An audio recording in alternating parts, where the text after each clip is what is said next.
எம்ஜிஆருக்கு பிறகு தமிழ்நாட்டில் ஒரு மிகப்பெரிய அரசியல் தலைவராக வர வேண்டிய ரஜினிகாந்தை திமுக குடும்பம் மிரட்டி உட்கார வச்சிருச்சு.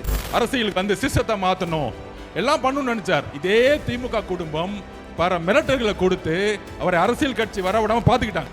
ஆனால் அந்த மன வலிமை நம்ம தலைவர் விஜய் கிட்ட மட்டும்தான் இருக்கு. அந்த வலிமை, மன வலிமை நம்ம தலைவர்கிட்ட இருக்கு. நான் பதிவு பண்றேன். ரஜினி ரசிகர்களை மீண்டும் சீண்டிய ஆதவ் அர்ஜுனா இன்னைக்கு என்ன ஆனார்? அவரு கடைசியில் ரெட் ஜெயின் பிக்சர்லயே நடிக்க போயிட்டார். தமிழ்நாட்டில் இருக்கக்கூடிய லட்சக்கணக்கான ரஜினி ரசிகர்களுடைய ஓட்டு இனிமே டிவிக்கு கிடைக்குமா? சொல்லுங்க ஜி. இன்னைக்கு சோஷியல் மீடியா பக்கம் நம்ம வந்தாலே ஒரு மிகப்பெரிய கான்ட்ரவர்சியாக போயிட்டு இருக்கக்கூடியது ரஜினி ரசிகர்களும் டிவிகே தொண்டர்கள் மற்றும் விஜய் ரசிகர்கள் இடையிலான ஒரு பயங்கர வாரே போயிட்டு இருக்கு அப்படின்னு நம்ம சொல்லலாம்.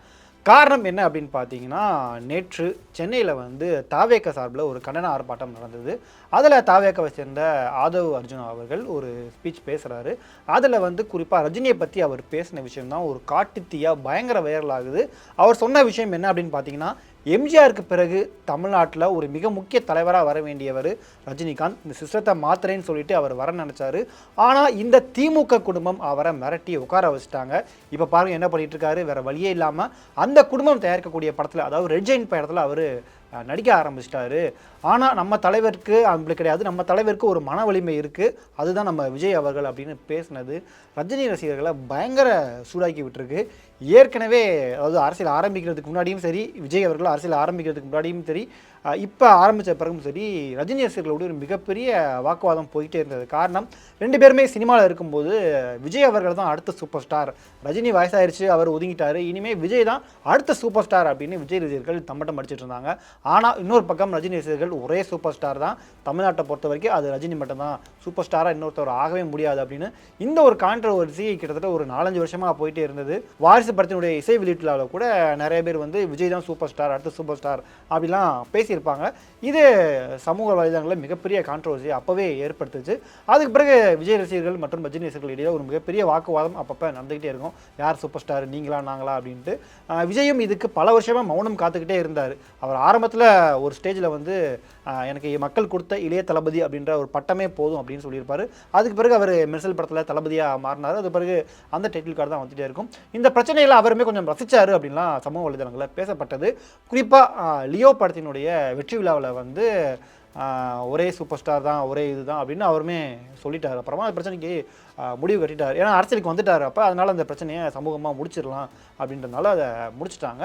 அப்போ அந்த காக்கா கழுகு கதை கூட ஒரு மிகப்பெரிய வைரலாச்சு. அதாவது இந்த இதுக்கு முன்னாடி ஜெயிலர் படத்தினுடைய இசை வெளியீட்டில் ரஜினி அவர்கள் ஒரு கதை சொல்லியிருந்திருப்பார், காக்கா கழுகு கதை சொல்லியிருந்திருப்பார். ஸோ கழுகு தான் ரஜினி, காக்கா தான் விஜய் அப்படின்ற மாதிரி ஏகப்பட்ட ரஜினி விஜயை சீன்றாரு அப்படின்ற ஒரு விஷயமும் அப்போ பேசப்பட்டது. அதுக்கு பிறகு இந்த லியோ படத்தினுடைய வெற்றி விழாவிலையும் விஜய் அவர்கள் அந்த கழுகு அப்படின்ற மாதிரி ஒரு சிரிச்சுட்டு ஒரு விஷயம் அவர் பேசினார். ஸோ திரும்பவும் உங்கள் 2 பேருக்குள்ள ஒரு போர் இருக்குதான் அப்படின்ற மாதிரி பேசப்பட்டது. ஸோ அதுக்கு பிறகு விஜய் அவர்கள் தாவேக அப்படின்ற ஒரு கட்சியை ஆரம்பிச்சிட்டாரு. கட்சி ஆரம்பித்த பிறகு கொஞ்ச நாளைக்கு ரஜினி ரசிகர்களை சீண்டாமல் தான் இருந்தாங்க விஜய் ரசிகர்கள். ஏன்னா ஓட்டு முக்கியம் இல்லையா, முதலையாவது சினிமா, பாக்ஸ் ஆஃபீஸ் கலெக்ஷன் இது பற்றி தான் பேசிகிட்டு இருப்பாங்க. இப்போ ஓட்டு அப்படின்ற ஒரு விஷயம் வந்துருச்சு. தமிழ்நாட்டில் லட்சக்கணக்கான ரஜினி ரசிகர்கள் இருக்காங்க அப்படின்றது எல்லாருக்குமே தெரியும்.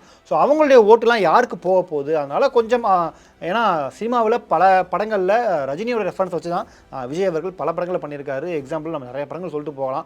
ஸோ அப்படி இருக்கும்போது விஜய் ரசிகர்கள் கொஞ்சம் பொறுமையாக இருந்தாங்க. அதே நேரத்தில் ரஜினி ரசிக்கக்கூடிய நிறைய பேர் விஜய்க்கும் ஆதரவும் இருந்தாங்க. ஏன்னா 2 பேருடைய மேனரிசமும் கிட்டத்தட்ட ஒரே மாதிரி அந்த ஸ்டைலாக ஒரு ஸ்வாகாக வரக்கூடியது இருக்கும். ஸோ ரஜினி ரசிகர்களுடைய வாக்குகள் விஜய்க்கு கிடைக்கும் அப்படின்னு எதிர்பார்த்து காத்துட்டு இருந்தாங்க. ஸோ விஜய் கட்சி ஆரம்பித்து கொஞ்சம் கொஞ்சமாக வர அவர் மீது ஏகப்பட்ட விமர்சனங்கள், பல சர்ச்சைகளை விஜய் சிக்கினார். கரூர் சம்பவம் எல்லாருக்குமே தெரியும். கடந்த வருடம் செப்டம்பர் மாதம் நடந்தது. 41 உயிர்கள் அதில் பலியானாங்க. அதில் ரஜினி அவர்கள் முதல் ஆளாக சினிமா இண்டஸ்ட்ரியிலிருந்து இது மிகப்பெரிய துயரம் அப்படின்ற மாதிரி ஒரு ட்வீட் போட்டிருந்தார். இவ்வளோ நாள் தமிழ்நாட்டில் எவ்வளவோ விஷயங்கள் நடக்குது, அதுக்கெல்லாம் ரஜினி அவர்கள் அமைதியாக இருந்துட்டு விஜய் மீது ஒரு வன்மத்தோடு இந்த ட்வீட் போட்டிருக்காரு அப்படின்ட்டு விஜய் ரசிகர்கள் திரும்பவும் ரஜினி ரசிகர்களை சீண்ட ஆரம்பித்தாங்க. ரஜினி அவர்கள் போட்ட அந்த ட்வீட்டை மேற்கோள் காட்டி பல விஷயங்கள் பேசினாங்க. அதுக்கு பிறகும் தமிழ்நாட்டில் நிறைய விஷயங்கள் நடந்தது. ஆனால் ரஜினி அவர்கள் எதுக்குமே வாய் திறக்கல. விஜய் கரூரில் மேற்கொண்ட பிரச்சாரம், அதில் 41 உயிர்கள் போனது, இதை மட்டுமே வச்சு ஏன் ரஜினி அவர்கள் பேசினாங்க? அப்போனா அவருக்கு இன்னும் விஜய் மேலே ஒரு வன்மம் இருக்குது, விஜய் அரசியலில் ஜெயிக்கக்கூடாதுன்னு அவர் நினைக்கிறாரு அப்படின்ட்டு திரும்பவும் ரஜினி ரசிகர்களை விஜய் ரசிகர்கள் சீண்ட ஆரம்பித்தாங்க. ஸோ இந்த ஒரு டாக் அப்படியே போயிட்டே இருந்தது. நாட்கள் ஆக ஆக ஒரு பிரச்சனையாக விஜய் அவர்கள் சந்திச்சுட்டே இருந்தார். ரீசெண்டாக விஜய் அவர்களுடைய மனைவி சங்கீதா அவங்க செங்கல்பட்டு குடும்ப நல நீதிமன்றத்தில் விவாகரத்து கேட்டு மனு தாக்கல் பண்ணியிருந்தாங்க. இந்த சர்ச்சைகள்லாம் ஓடிட்டே இருக்கும்போது நடிகர் விஜய் அடுத்த வாரமே நடிகை த்ரிஷா கூட கல்பாத்தி சுரேஷ் அவர்களுடைய மகன் ரிசப்ஷனில் போய் கலந்துக்கிட்டாரு. இது ஒரு மிகப்பெரிய சர்ச்சையை ஏற்படுத்துச்சு. அப்புறம் நிறைய விஷயங்கள்லாம் போயிட்டே இருக்கும்போது இப்போ நேற்று நடந்த கண்டன பொதுக்கூட்டத்தில் ஆதவ் அர்ஜுனா இப்படி ரஜினி ரசிகர்களை சீன்ற விதமாக பேசினது திரும்பவும் ரஜினி ரசிகர்களை மிகப்பெரிய அளவில் சூடைத்திருக்கு. ஏன்னா எலெக்ஷனுக்கு இன்னும் ஒரு மாதமே இருக்கக்கூடிய எந்த ஒரு சூழலில் ஏன் ஆதவ் அர்ஜுனா இப்படி வேணும்னே ரஜினி ரசிகர்களை ட்ரிகர் பண்ணுற மாதிரி பேசுகிறாரு? அரசியலில் எவ்வளவோ விஷயங்கள் இருக்குது, நீங்கள் அதை பற்றி பேசலாம், அரசியல் தலைவர்களை பற்றி பேசலாம், ஆனால் அரசியல் வேணாம் அப்படின்னு ஒதுங்கி போன ஒருத்தரை பற்றி நீங்கள் ஏன் பேசுகிறீங்க அப்படின்னு ரஜினி ரசிகர்கள் இப்போ மிகப்பெரிய அளவில் ஆதவ் அர்ஜுனா பேச்சுக்கு கண்டனம் தெரிவிச்சிட்டு இருக்காங்க. கண்டனம் தெரிவிக்கிறது மட்டும் இல்லை, விஜய் அவர்களுக்கு மனதையில் இருக்குன்னு நீங்கள் சொல்லியிருக்கீங்களே, அவர் ஒரு பத்திரிகையாளர் சந்திப்பு இதுவரைக்கும் நடந்திருக்காரா? ரஜினி அவர்கள் இதுக்கு முன்னாடி எங்கெங்கே எப்படி பேசியிருக்காரு அப்படின்ற பல காணொலிகளை அவங்க போட்டுட்ருக்காங்க. உதாரணத்துக்கு ஜெயலலிதா அவர்கள் பற்றி அவர் பேசின விஷயம், இனிமே அவங்க ஆட்சிக்கு வந்தால் தமிழ்நாட்டை யாராலையும் காப்பாற்ற முடியாது, தமிழ்நாடு சுடுகாடாயிரும் அப்படின்ற மாதிரி பல விஷயங்களை பல தலைவர்கள் இருக்கும்போதே தைரியமாக ஆட்சியில் இருக்கிறவங்கள பற்றி அவர் பேசின ஒருத்தர். ஸோ அந்த தைரியம் விஜய் அவர்களுக்கு கிடையாது. விஜய் அவர்கள் தலைவா படம் ரிலீஸ் ஆகிறப்ப கையை கட்டிட்டு தானே பேசினார். அதுக்கு பிறகு பத்திரிகையாளர் சந்திச்சாரா? அவர் கட்சி ஆரம்பித்து இத்தனை வருஷமாச்சு, ஒரு தடவையாவது பத்திரிகையாளர்களை விஜய் சந்திச்சிருக்காரா? ஆனால் ரஜினி அவர்கள் இப்போ கூட பத்திரிகையாளர்களை சந்திக்கிறாரு. பொங்கல் ஆகட்டும், தீபாவளி ஆகட்டும், அவங்க வீட்டுக்கு முன்னாடி வர ரசிகர்களை பார்த்துட்டு பத்திரிகையாளர் சந்திக்கிறாரு. ஏர்போர்ட்டுக்கு ஷூட்டிங் போகும்போது பத்திரிகையாளர்கள் சந்திக்கிறாரு. தொடர்ந்து அவர் இப்போ வர பத்திரிகையாளர்கள் சந்திச்சுட்டு தான் இருக்காரு. ஆனால் இதுவரை விஜய் ஒரு பிரஸ் மீட் சந்திச்சிருந்திருப்பாரா கலெக்ஷன் கட்சி ஆரம்பித்த பிறகு அப்படின்ட்டு ரஜினி ரசிகர்கள் தொடர்ந்து விமர்சனங்களை வச்சுட்டு இருக்காங்க. இன்னும் சினிமாவில் ரஜினியை ஃபாலோ பண்ணி வந்த ஆள் தான் நீங்கள், அரசியலையும் அதே ரோடு தான் எடுத்தீங்க.